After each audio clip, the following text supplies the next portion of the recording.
Well, the prominent Palestinian activist Ahed Tamimi was among the 30 prisoners released on Wednesday. The 22-year-old rose to prominence in 2017 when she slapped an Israeli soldier who raided her village in the occupied West Bank.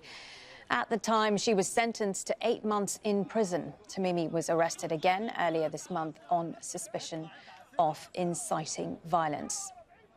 Let's get more now on this from Al Jazeera's Zain Basravi, who joins us live from Ramallah in the occupied West Bank. So, firstly, we've had this confirmation in the last 10 minutes or so that the truce is expected to be extended by at least 24 hours. That will bring, I believe, some relief where you are, and the hope that more Palestinians will also be released from captivity.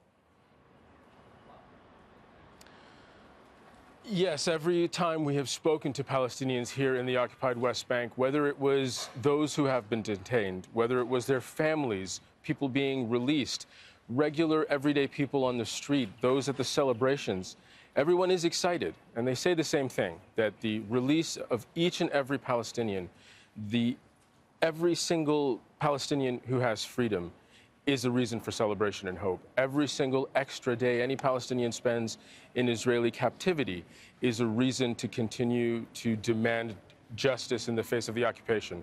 All of that aside, though, they look at this in the broader context.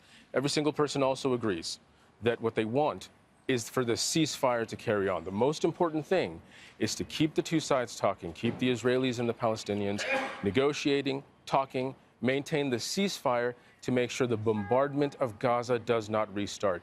The Palestinians living here in the occupied West Bank feel very connected, obviously, to the conflict in Gaza. They want that to come to an end. They want the horrors of Gaza to stop.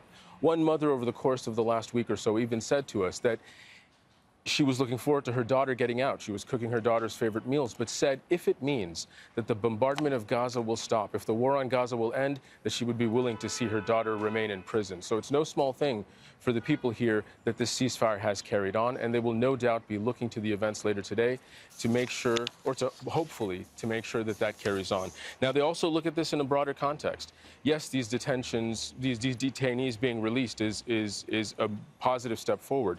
But in the time that Israel has released 210 Palestinian detainees, it has detained 203 new people here in raids at checkpoints across the occupied West Bank. More than 7,200 plus Palestinians remain in Israeli custody.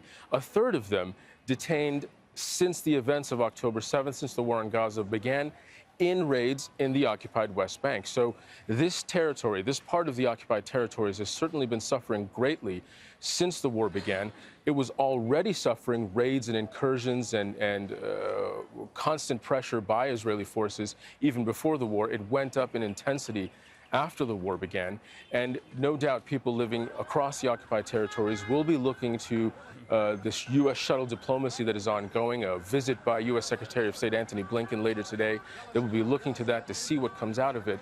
But it has to be said, there is not a great deal of public trust, not just in the Americans, but also in their own leadership here in Ramallah, in the Palestinian Authority, in the Palestinian political leaders, who many critics at worst describe them as collaborating with Israel, as acquiescing far too much to the American policy on Israel, to Israeli oppressors.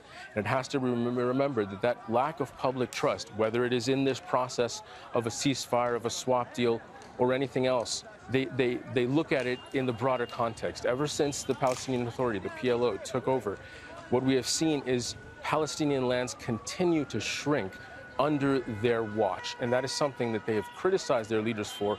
And that lack of trust will certainly be something that plays out no matter what happens in the next 24 hours or going forward in the next days and weeks. OK, many thanks for that. Zain Basravi there for us in Ramallah in the occupied West Bank.